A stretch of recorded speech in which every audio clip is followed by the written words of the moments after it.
Hello बच्चों। तो last lecture में हम देख रहे थे conversion of galvanometer into ammeter, और हमने देखा कि गैल्वेनोमीटर को एमीटर में कन्वर्ट करने के लिए हमें गैल्वेनोमीटर के साथ पैरेलल में एक रेजिस्टेंस जोड़ना पड़ता है जिसको हम बोलते हैं शंट। शंट एक बहुत ही लो रेजिस्टेंस होता है जिसको गैल्वेनोमीटर के साथ हम पैरेलल में कनेक्ट करते हैं। इससे फ़ायदा ये होता है कि सर्किट का ओवरऑल रेजिस्टेंस घट जाता है और वो हमारे लिए अच्छा है, क्योंकि एक आइडियल एमीटर वो होता है जिसका रेजिस्टेंस ज़ीरो हो जाए। अब प्रैक्टिकली हम रेजिस्टेंस ज़ीरो तो नहीं कर सकते, लेकिन एमीटर के ओवरऑल रेजिस्टेंस को हम जितना कम कर लें हमारे लिए उतना अच्छा है। हमको पता है कि जब भी हम दो रेजिस्टर्स को पैरेलल में कनेक्ट करते हैं तो ओवरऑल रेजिस्टेंस जो है वो घट जाता है। तो यहाँ पे रेजिस्टर्स को पैरेलल में कनेक्ट करने से, यानी शंट को जी के साथ पैरेलल में कनेक्ट करने से इस पूरे असेंबली का, यानी इस पूरे एमीटर का जो ओवरऑल रेजिस्टेंस है वो घट जाता है, जो हमारे लिए अच्छी चीज़ है, क्योंकि एमीटर का रेजिस्टेंस हमें कम से कम रखना होता है। दूसरा ये है कि जितना भी एक्सेसिव अमाउंट ऑफ करंट है वो सारा शंट से गुजर जाता है और गैल्वेनोमीटर से बहुत कम करंट फ्लो होता है, जिसकी वजह से गैल्वेनोमीटर डैमेज होने से बच जाता है। इसके वजह से ये होता है कि एमीटर का रेंज बढ़ जाता है, यानी एमीटर अब बहुत ज़्यादा करंट मेजर कर सकता है। पहले एमीटर बिना शंट के कम करंट मेजर कर पाता क्योंकि कॉइल जलने का डर रहता, लेकिन शंट लग जाने के बाद अब हम बहुत ज़्यादा करंट सर्किट के अंदर भेज सकते हैं और इस एमीटर का रेंज बढ़ गया है। अब ये ज़्यादा करंट भी झेल सकता है क्योंकि अब है उसके पास शंट। ठीक है, shunt is the saviour. Yes my dear students. और हमने कुछ फॉर्मूला डिराइव किए थे लास्ट लेक्चर में।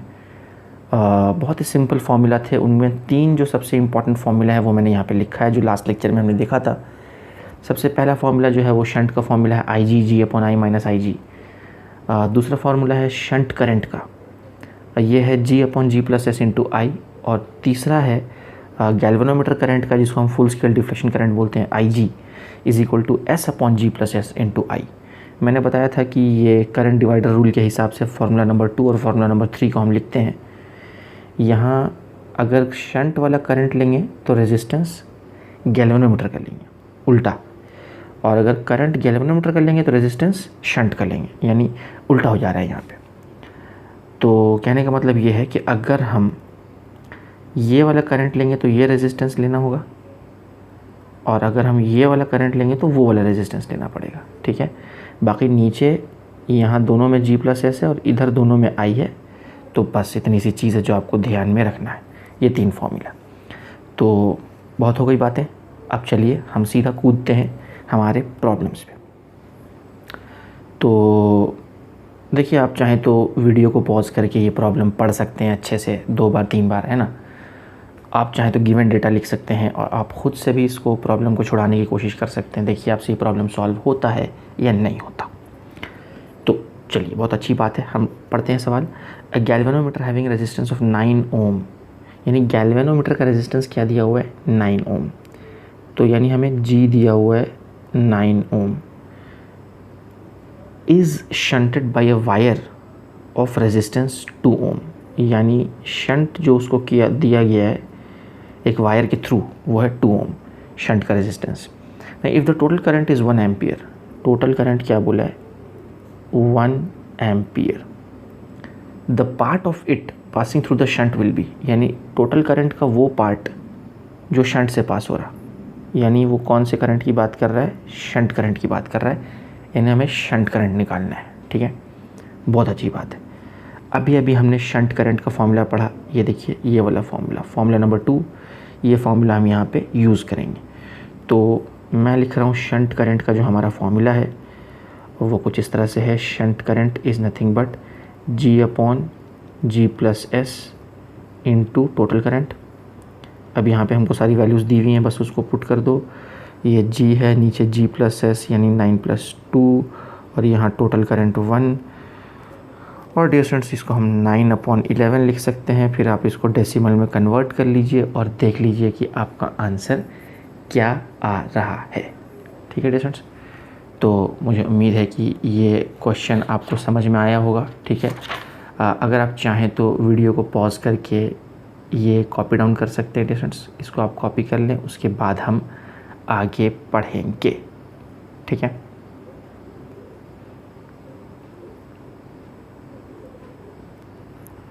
ओके तो उम्मीद है आपने ये कॉपी कर लिया होगा डियर स्टूडेंट्स। तो यहाँ पर हमारा अल्टीमेटली आंसर क्या आएगा, ये अप्रॉक्सीमेटली 0.8 आएगा, यानी जो नियरेस्ट ऑप्शन है वो हमारा ऑप्शन बी है। This is our correct option, 0.8 ampere. ठीक है, चलिए हम आगे बढ़ते हैं अपने अगले सवाल की ओर। तो आप चाहें तो पॉज करके सवाल पढ़ लें। In an ammeter 0.2% of the main current passes through the galvanometer, यानी IG जो है हमारा वो क्या है, वो है 0.2% ऑफ द मेन करंट। ठीक है, तो इसको हम फर्दर सॉल्व भी कर सकते हैं। 0.2% का मतलब है 0.2/100 इंटू आई।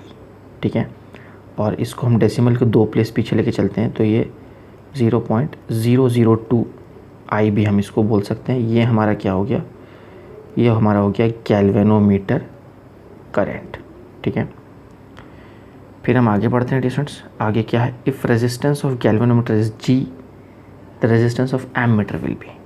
ठीक है, तो अगर गैल्वेनोमीटर का रेजिस्टेंस G है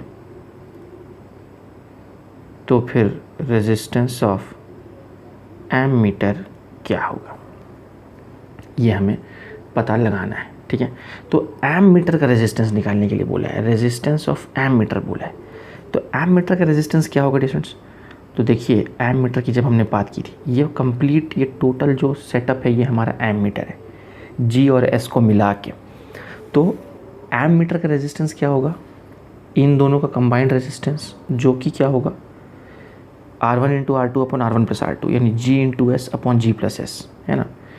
यानी हम बोल सकते हैं कि resistance of the ammeter is nothing but G into S upon G plus S, और यही चीज़ हमको फाइंड आउट करनी है इस क्वेश्चन में। अब यहाँ ध्यान देने वाली बात यह है कि जो ऑप्शंस हैं वो सब G के टर्म्स में, आप जितने भी ऑप्शंस देखिए सभी ऑप्शंस किसके टर्म्स में, G के टर्म्स में, यानी कि हमको इस शंट को G के टर्म्स में लिखना पड़ेगा तो हमारा आंसर आ जाएगा। ठीक है, तो बेसिकली हमें शंट निकालना है इन टर्म्स ऑफ G। तो शंट के फॉर्मूला में हम आते हैं, तो देखिए शंट का फॉर्मूला मैंने आपको यहाँ बताया था, IG into G upon I minus IG। ठीक है, तो वही फॉर्मूला मैं यहाँ अप्लाई कर रहा हूँ, shunt is nothing but IG into G upon I minus IG।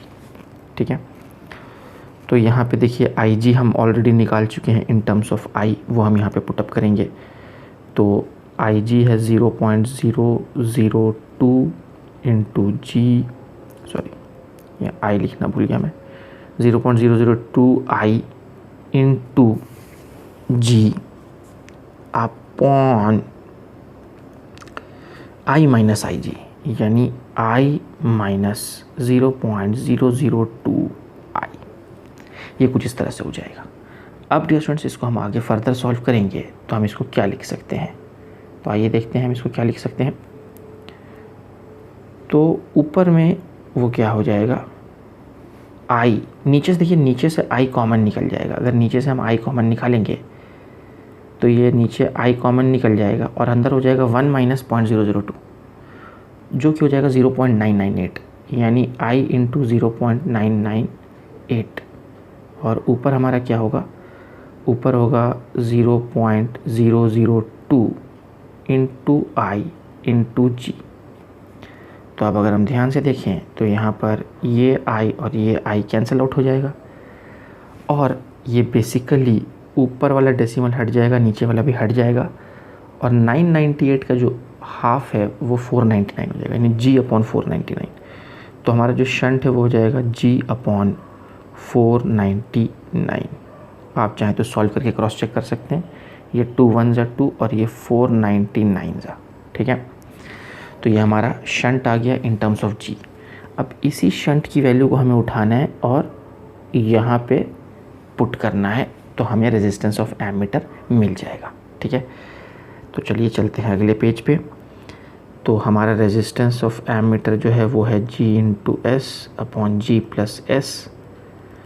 तो यहाँ पे हमारा जी इंटू एस यानी जी इंटू जी अपॉन 499 अपॉन जी प्लस जी अपॉन 499। ठीक है, तो इसे हम सॉल्व करेंगे डिस्टेंस। इसको सॉल्व कीजिए आप अच्छे से, और इसको सॉल्व करने के बाद अल्टीमेटली जो आपका आंसर आएगा वो आएगा G upon 500। So this is our final answer. This is the resistance of the ammeter in terms of galvanometer resistance G upon 500। Option cross check कर लें।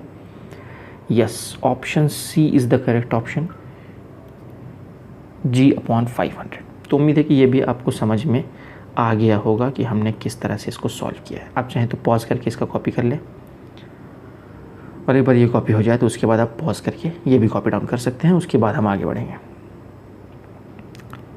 ठीक है, तो चलिए अपने अगले सवाल की ओर पढ़ते हैं। सवाल, the resistance of an ammeter is 13 ohm, यानी एमीटर का रेजिस्टेंस 13 ओम दिया है, and its scale is graduated for a current up to 100 amperes. ठीक है,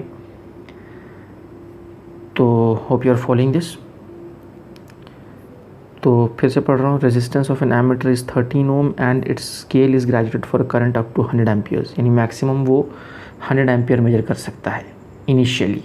ठीक है, आगे उसने ये कहा है कि after an additional shunt has been connected to this ammeter it becomes possible to measure currents up to 750 amperes by this meter. यानी इनिशियली जो है उसका रेजिस्टेंस इतना था और वो इतना एम्पियर करंट मेजर कर सकता था। बाद में शंट लगाने के बाद क्या हुआ कि अब वो शंट लगाने के बाद 750 एम्पियर मेजर कर पा रहा है। तो बताइए कि the value of shunt resistances, तो बताइए शंट कितना लगाया गया होगा। ठीक है, तो देखिए डिस्टेंस, पहले इनिशियली वो एमीटर बिना शंट के था, है ना। तो अगर आपको मैं डायग्राम दिखाऊं, ये जो हमारा एमीटर का डायग्राम था, अगर मैं यहाँ से इनिशियली शंट हटा दूं तो इनिशियली जो भी रेजिस्टेंस होगा एमीटर का, resistance of ammeter will be nothing but resistance of galvanometer, because initially there is no shunt. तो इनिशियली जो एमीटर का रेजिस्टेंस है that is nothing but G, और इनिशियली जो वो करंट मेजर कर पा रहा है that is nothing but I G. ठीक है, शंट लगाने से पहले जो भी एमीटर का रेजिस्टेंस होगा वो जी होगा, और शंट लगाने से पहले जो वो करंट मेजर कर पा रहा होगा मैक्सिमम, वो आई जी होगा। तो इसीलिए मैं डियर स्टूडेंट्स, मैं यहाँ पर इस क्वेश्चन में ये जो 13 ओम है, इस 13 ओम को मैं बोल रहा हूँ जी। क्यों? क्योंकि ये शंट लगाने से पहले का एमीटर का रेजिस्टेंस है जो कि जी के बराबर होगा, और ये शंट लगाने से पहले का करंट है जो कि कौन सा करंट होगा, आई जी। शंट लगाने से पहले वो मैक्सिमम कितना करंट मेजर कर पा रहा था, 100 एम्पियर। अब आप बोलेंगे सर आपने तो बताया था कि 10 मिली एम्पियर ही मेजर कर सकते हैं बिना शंट के, उससे ज़्यादा नहीं कर सकते। लेकिन वो मैंने एक आपको जनरल केस बताया था, कुछ एक्सेप्शनल केसेस भी हो सकते हैं। कोई मोटे वायर का गैल्वेनोमीटर बना दिया गया होगा, कोई ऐसा ख़ास अलॉय यूज़ कर लिया गया होगा। ठीक है, तो आप उसका टेंशन मत लीजिए। क्वेश्चन में जो डेटा दिया है, जो कंडीशन दी है, हमको उसके हिसाब से चलना है। ठीक है, अगर वो बोल रहा है कि वो 100 एम्पियर मेजर कर पा रहा है बिना शंट के, तो कर पा रहा होगा, है ना, दैट्स इट। तो हमको उसका टेंशन नहीं लेना कि कैसे वो कर पा रहा है। ठीक, आगे बढ़ते हैं। तो शंट लगाने के बाद क्या हुआ, तो शंट लगाने के बाद उसने बोला कि अब वो मेजर कर पा रहा है 750 एम्पियर। ठीक है, यानी कि अब जो वो टोटल करंट मेजर कर पा रहा है शंट लगने के बाद, जो वो मेजर कर रहा है वो तो टोटल करंट आई होगा जो कि है 750 ampere. The value of shunt is, तो बताइए शंट की वैल्यू क्या होगी। ठीक, तो अब चलिए शंट के फॉर्मूला पे हम चलते हैं। शंट का फॉर्मूला मैंने आपको यहाँ बताया था, पहला वाला formula I G G upon I minus I G, वही हम यहाँ पे लगाएंगे, आई G G upon I minus I G. तो according to the formula shunt is equal to I G G upon I minus I G. तो I G is 100, G is how much, 13 upon I minus I G, यानी 750 minus 100, that's it. बस अब इसको solve कर लेते हैं। तो ये हो जाएगा 1300 और ये नीचे हो जाएगा डिस्टेंस 650। ठीक है, तो अब ये 0 और 0 हम कैंसिल आउट कर सकते हैं और 13 10 और दिस इज़ 13 5 और ये 5 2 10, तो अल्टीमेटली दिस इज़ 2 ओम। तो शंट कितना आ गया हमारा distance 2 ohm. This is our final answer. Option check करेंगे तो पहला ऑप्शन हमारा सही जवाब है 2 ओम।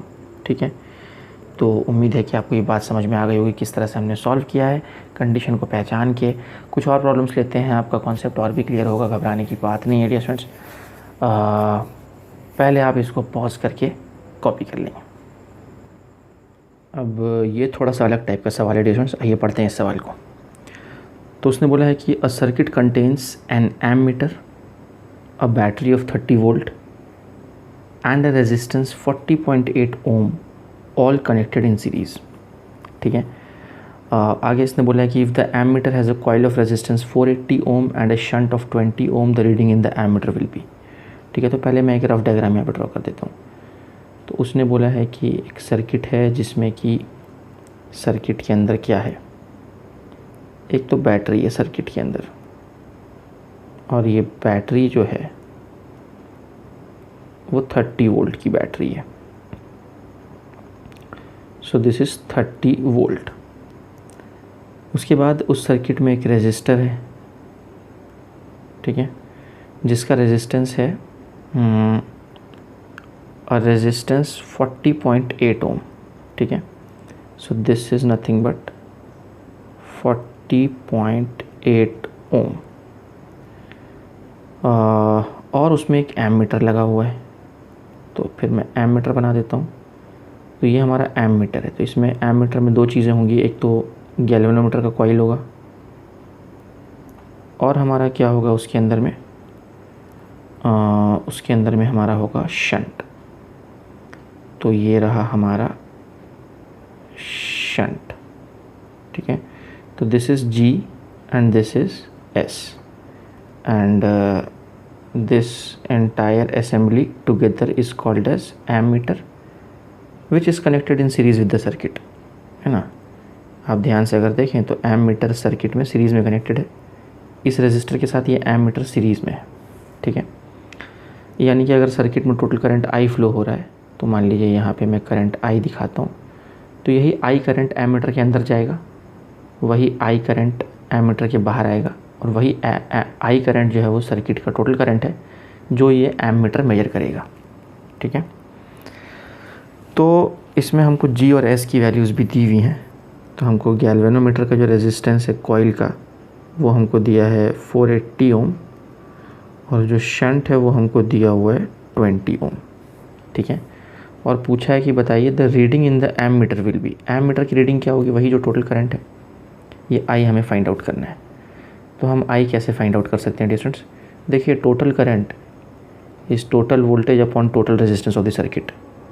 तो सर्किट का टोटल रेजिस्टेंस हमें निकालना होगा। टोटल वोल्टेज तो हमें पता है 30 वोल्ट है, हमें बस टोटल रेजिस्टेंस निकालना होगा, जो कि हम बड़ी आसानी से निकाल सकते हैं। आइए देखते हैं कैसे। तो देखिए पहले तो G और S ये दोनों पैरेलल में हैं, तो इनका रेजिस्टेंस क्या होगा, G into S upon G plus S. तो मैं यहाँ पे इस तरह से लिख देता हूँ कि भाई पहले तो हम लिखेंगे G into S upon G plus S, यानी 480 into 20 upon 480 plus 20 which is 500 actually. और इसको हम फर्दर सॉल्व करते हैं तो ये हमारा आ जाएगा डिस्टेंस 480 इंटू 20 अपॉन 500, ये ज़ीरो कैंसिल, ये ज़ीरो कैंसिल, और ये अल्टीमेटली ये हो जाएगा 48 इंटू 2 96 अपॉन 5, इतना ओम। ठीक है, ये भी टोटल नहीं आया, ये तो हमने अभी एमीटर का रेजिस्टेंस निकाला। अब इसको हम ऐड कर देते हैं 40.8 में, इसको डेसिमल में भी कन्वर्ट कर सकते हैं। What will be 96 upon 5, so 96 upon 5 will be 5 1 ज़ा 5, 46, 5 9 ज़ा 45, 1.0, 19.2 ओम। ठीक है, तो 19.2 ये हो गया और दूसरा वाला 40.8 है, तो total resistance will be 40.8 plus 19.2, जो कि क्या हो जाएगा डियर स्टूडेंट्स, 60 ओम हो जाएगा। 60 ओम इज़ द टोटल रेजिस्टेंस। ठीक है, तो बहुत अच्छी बात है। अब हम इसको पुट कर सकते हैं, तो हमारा जो टोटल करंट है वो total voltage which is 30 volt upon total resistance which is 60 ohm which is 1/2 which is 0.5 ampere and this is our final answer. ठीक है, तो मुझे उम्मीद है कि ये भी बात आपको समझ में आ गई होगी। थोड़ा डिफरेंट टाइप का था, इसमें कोई भी ऐसा फॉर्मूला नहीं लगा जो हमने अभी सीखा है, मतलब जो 3 फार्मूले मैंने आपको बताए थे, शंट का, आईजी का और आईएस का, उन तीनों में से कोई भी फार्मूला यहाँ नहीं लगा। यहाँ सिंपल सर्किट जो सॉल्व करते हैं उस तरह से सर्किट को सॉल्व किया, करंट इलेक्ट्रिसिटी टाइप का प्रॉब्लम था ये, कुछ एक्स्ट्रा नहीं लगा इसमें, बेसिक फार्मूले ही लगे। बस आपको क्वेश्चन की कंडीशन समझ में आनी चाहिए, तो आप आराम से क्वेश्चन सॉल्व कर सकते हैं। ठीक है, तो मुझे उम्मीद है कि आपको समझ में आया होगा। आप पॉज करके पहले ये कॉपी कर लें, और एक बार ये कॉपी हो जाए तो फिर आप उसके बाद डिस्टेंस पॉज करके ये कॉपी कर लेंगे। उसके बाद हम बढ़ते हैं आगे। तो अब जो हम अगला टॉपिक देख रहे हैं बच्चों, वो है conversion of galvanometer into volt meter. तो वोल्ट मीटर एक ऐसा डिवाइस है जो पोटेंशियल डिफरेंस, किसी भी सर्किट के अंदर 2 पॉइंट्स के बीच का पोटेंशियल डिफरेंस मेजर करने के काम में आता है। तो वोल्ट मीटर जो है उसकी पहले कुछ बेसिक बातें हमें मालूम होनी चाहिए। सबसे पहली बात तो ये है कि वोल्ट मीटर हम कनेक्ट कैसे करते हैं सर्किट के अंदर में, सीरीज़ में या पैरेलल में। तो आपको याद रखना होगा डियर स्टूडेंट्स कि जो एम मीटर है उसको हम सीरीज़ में कनेक्ट करते हैं सर्किट के अंदर में, पर जो वोल्ट मीटर है उसको हम सर्किट के अंदर में पैरेलल में कनेक्ट करते हैं। ठीक है, तो पैरेलल में कनेक्ट करते हैं रेजिस्टर के अक्रॉस, है ना। जिस रेजिस्टर के अक्रॉस हमको पोटेंशियल डिफरेंस चाहिए उस रेजिस्टर के अक्रॉस पैरेलल में हम वोल्ट मीटर कनेक्ट करते हैं। तो जैसे कि ये हमारा रेजिस्टर है सर्किट के अंदर में, ये हमारी सर्किट है, इस तरह से ये रेजिस्टर है और इसके अक्रॉस हमको पोटेंशियल डिफरेंस पता लगाना है, तो हम ऐसा पैरेलल में यहाँ पे वोल्ट मीटर इस तरह से लगा देंगे, तो हमको इन दोनों पॉइंट्स के बीच का यानी कि रेजिस्टर के अक्रॉस का पोटेंशियल डिफरेंस ये वोल्ट मीटर बता देगा। पैरेलल में कनेक्ट करना है हमें। ठीक है, अब जब हम वोल्ट मीटर की बात करते हैं तो वोल्ट मीटर 2 टाइप के हैं, एक है आइडियल वोल्ट मीटर और एक है प्रैक्टिकल वोल्ट मीटर। तो एक आइडियल वोल्ट मीटर क्या होता है, तो डिस्टेंस इस बात को आपको ध्यान में रखना है कि जो हमारा आइडियल वोल्ट मीटर होता है उसका रेजिस्टेंस शुड बी इनफाइनाइट। हाँ, और मैं आपको एक्सप्लेन भी करूँगा कि क्यों हम ऐसा चाहते हैं। ठीक है, वैसे हो सकता है आपने करंट इलेक्ट्रिसिटी में ये पढ़ा हो, अगर नहीं भी पढ़ा तो कोई बात नहीं, मैं आपको वापस से बता दूंगा कि ऐसा क्यों हम चाहते हैं कि इसका रेजिस्टेंस इनफाइनाइट हो। प्रैक्टिकली रेजिस्टेंस इनफाइनाइट तो नहीं हो सकता। हाँ, दूसरी बात यह है कि इसको कैसे कनेक्ट करना है, पैरेलल में कनेक्ट करना है सर्किट के अंदर। दूसरा है प्रैक्टिकल वोल्ट मीटर। अब हम प्रैक्टिकली तो रेजिस्टेंस को इनफाइनाइट नहीं कर सकते, पर हम कोशिश करेंगे कि कोई बात नहीं, जितना ज़्यादा हो सके उतना अच्छा है। तो practically resistance should be as high as possible. ठीक है, जितना ज़्यादा हो उतना अच्छा है। ठीक है, तो ये चीज़ है। तो अब मैं आपको एक्सप्लेन करता हूँ कि क्यों हम ऐसा चाह रहे हैं, क्यों हम चाहते हैं कि जो आइडियल वोल्ट मीटर है उसका रेजिस्टेंस इनफाइनाइट होना चाहिए, उसकी हम बात करते हैं। तो देखिए डिस्टेंस, मान लीजिए कि एक सर्किट है, ये एक सर्किट के अंदर रेजिस्टर लगा हुआ है ना, और यहाँ पे एक बैटरी है और इस तरह से करंट फ्लो हो रहा है सर्किट के अंदर कुछ तो भी।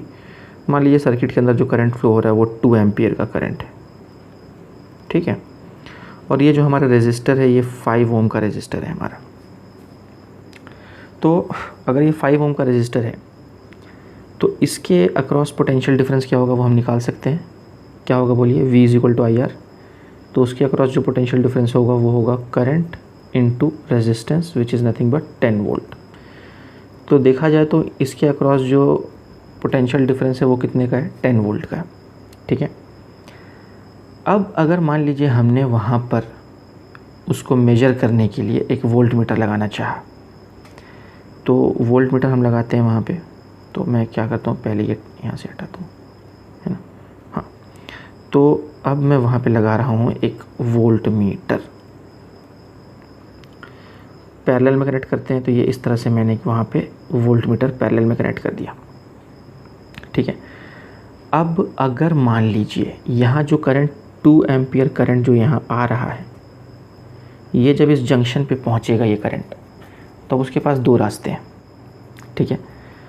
तो अगर मान लीजिए कि जो वोल्ट मीटर है इसका रेजिस्टेंस इनफाइनाइट नहीं है, ठीक है, कुछ तो भी रेजिस्टेंस है उसका, तो क्या होगा कि कुछ करंट ऊपर चला जाएगा और कुछ करंट जो है वो नीचे आ जाएगा, ठीक है।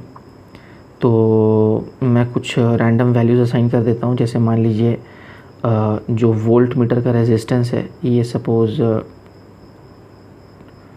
10 ओम है, ठीक है, और इधर जो करंट गया है वो 0.5 एम्पियर है जो ऊपर गया वोल्ट मीटर में, और इधर हमारा गया 1.5 एम्पियर, ठीक है।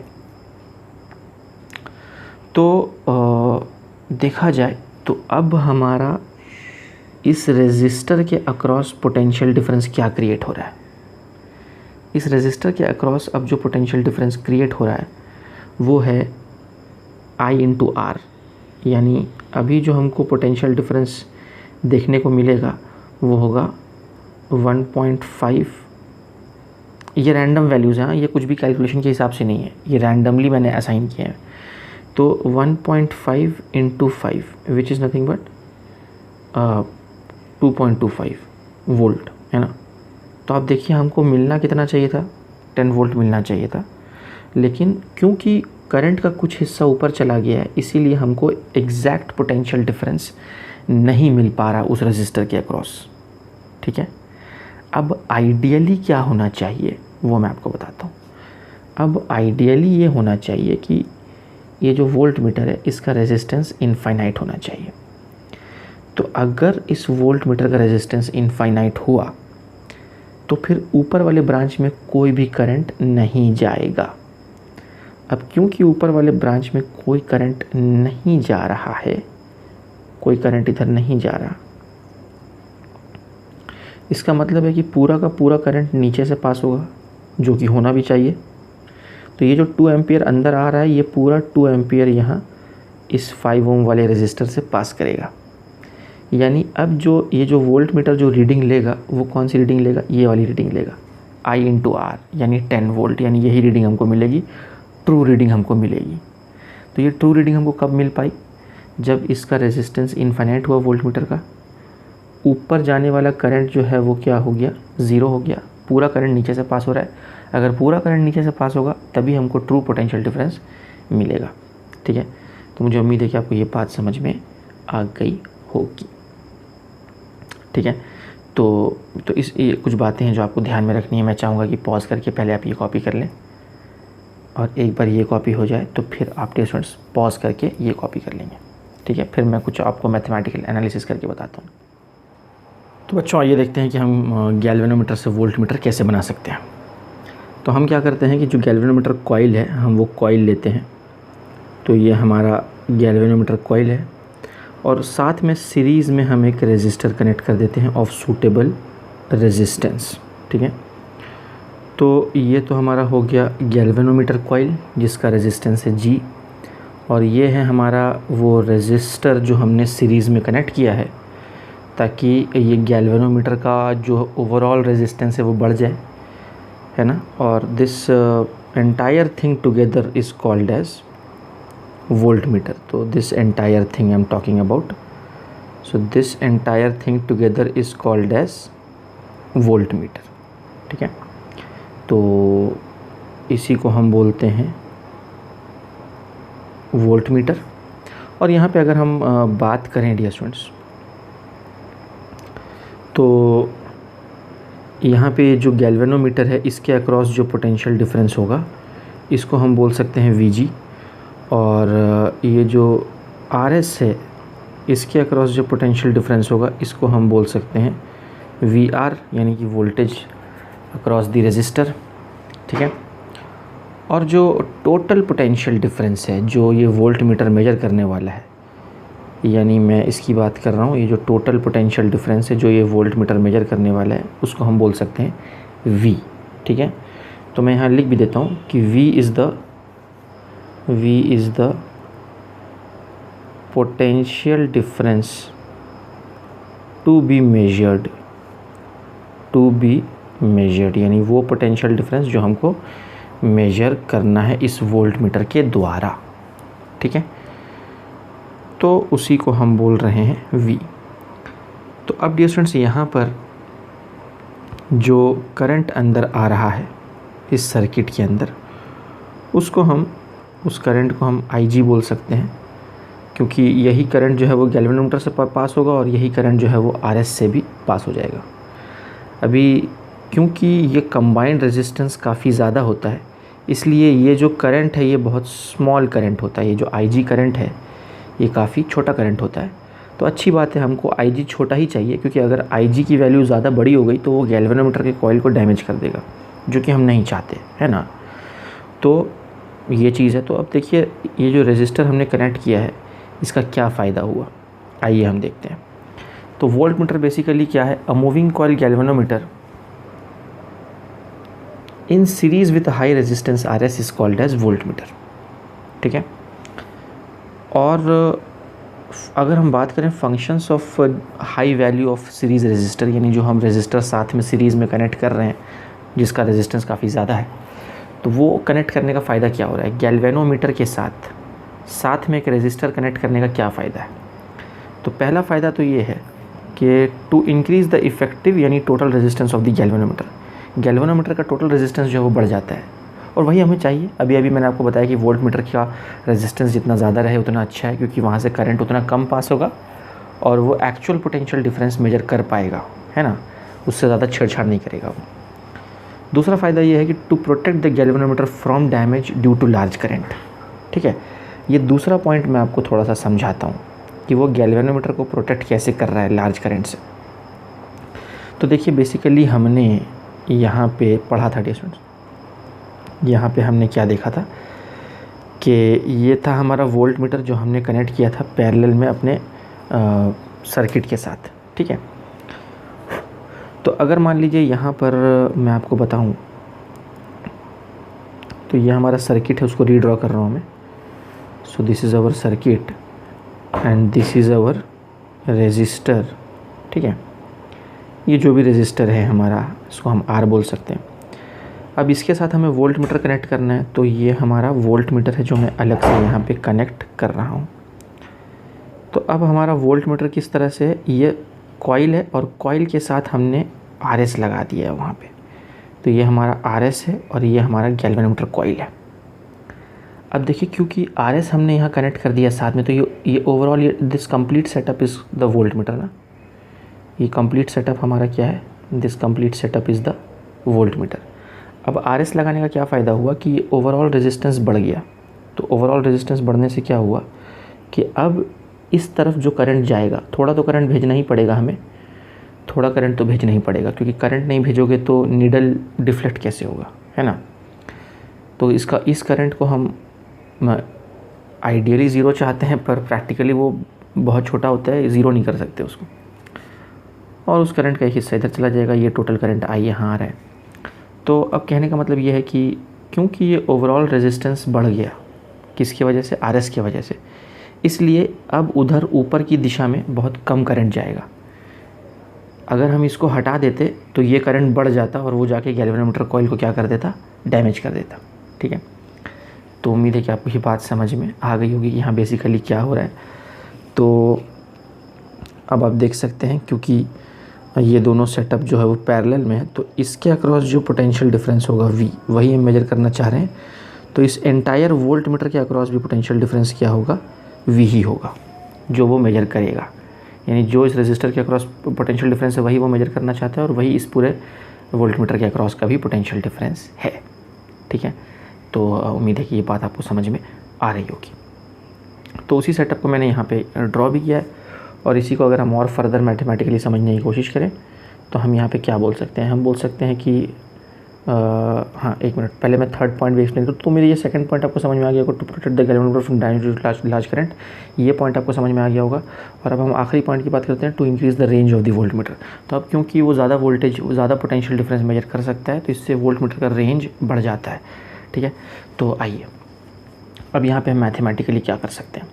मैथमेटिकली हम ये बोल सकते हैं कि जो हमारा V है वो है Vg प्लस VR, यानी total potential difference across the volt meter is nothing but the potential difference across the galvanometer plus the potential difference across the resistor which is connected in series.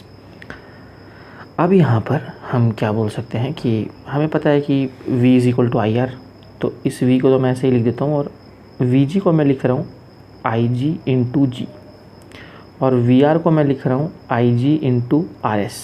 लिख सकता हूँ मैं ऐसा क्योंकि इन दोनों से same current flow हो रहा है। आप डायग्राम में भी देख सकते हैं, सेम करंट IG जो है वही इन दोनों से फ्लो हो रहा है। तो दैट्स इट डियर स्टूडेंट्स, तो हम इस तरह से इसको लिख सकते हैं। और फिर यहाँ से हम क्या कर सकते हैं, IG कॉमन निकाल सकते हैं। तो अगर हमने IG कॉमन निकाल लिया तो ये बन जाएगा G प्लस RS, और इधर है हमारा V। अभी IG को उधर भेज देते हैं, तो ये क्या हो जाएगा, ये हो जाएगा V upon IG is equal to G plus RS। अब हमें निकालना है यहाँ से RS, तो RS क्या हो जाएगा, आइए देखते हैं। तो RS को हम क्या लिख सकते हैं यहाँ से, तो अल्टीमेटली हम यहाँ से लिख सकते हैं कि RS is nothing but V upon IG minus G। ये एकमात्र सबसे इम्पॉर्टेंट फार्मूला है इस टॉपिक के अंदर का, ठीक है, जो आपको याद में रखना है। वो पूछते हैं कि बताइए कितना रेजिस्टेंस जो है वो कनेक्ट करना होगा सीरीज़ में, है ना। तो ये वो फार्मूला है, this is the resistance which we need to connect in series with the galvanometer coil, V upon IG minus G। और इस फार्मूला का एक मॉडिफाइड वर्जन भी है जो आपको कहीं देखने को मिलेगा कुछ बुक्स में, और वो मॉडिफाइड वर्जन भी मैं आपको बता देता हूँ। पहले मैं ये फार्मूला वापस से लिखता हूँ। So the formula is V upon IG minus G। अब देखिए, इफ़ जो टोटल वोल्टेज हमें मेजर करना है वो अगर n टाइम्स Vg है, n times the voltage across galvanometer है, ठीक है, जाहिर सी बात है ये बड़ा होगा और ये छोटा होगा। तो अगर मान लीजिए इस तरह का एक रिलेशनशिप है, तो फिर इसको हम पुट कर सकते हैं ऊपर वाले इक्वेशन में, यानी इस वाले इक्वेशन में इसको हम पुट कर सकते हैं। तो वो हमारा बन जाएगा RS is nothing but n times Vg upon IG minus G, ठीक है। अब अगर आप ध्यान से देखें यहाँ पे, तो Vg अपॉन IG को हम क्या लिख सकते हैं, resistance is voltage upon current, so voltage upon current is resistance. तो इसके जगह पर हम रेजिस्टेंस लिख सकते हैं, और वो रेजिस्टेंस क्या होगा, तो वो कुछ इस तरह से होगा डिस्टेंस। हम बोल सकते हैं कि RS is nothing but n times G, है ना, क्योंकि Vg अपॉन IG G हो जाएगा गैल्वेनोमीटर का रेजिस्टेंस, माइनस G, और यहाँ से अगर हमने G कॉमन निकाल लिया तो ये n-1 हो जाएगा। सो RS is nothing but G into n-1, that's it. तो ये भी एक मॉडिफाइड फार्मूला है जो आपको कुछ बुक्स में देखने को मिलेगा, ठीक है स्टूडेंट्स। तो this was all about the theory part, है ना। तो हमने देख लिया कि how to convert moving coil galvanometer into a volt metre. तो अब ये जो फार्मूला हमने डिराइव किया है, इसी के बेसिस पे हम कुछ प्रॉब्लम्स भी देखते हैं इसके ऊपर, है ना, जो कि हम देखेंगे अपने अगले लेक्चर में। अभी के लिए मैं चाहूँगा कि आप ये कॉपी डाउन कर लें। कहाँ से आप कॉपी करना चाहते हैं, यहाँ से आप चाहें तो कॉपी डाउन कर सकते हैं स्टूडेंट्स। एक बार पॉज करके ये कॉपी कर लो, फिर एक बार ये कॉपी हो जाए तो फिर आप पॉज करके ये कॉपी कर सकते हैं, फिर एक बार ये कॉपी हो जाए तो फिर आप पॉज करके ये कॉपी कर सकते हैं, और फिर आप कर सकते हैं ये कॉपी डाउन कर सकते हैं, ठीक है। तो उम्मीद है आपने कॉपी कर लिया होगा। Over and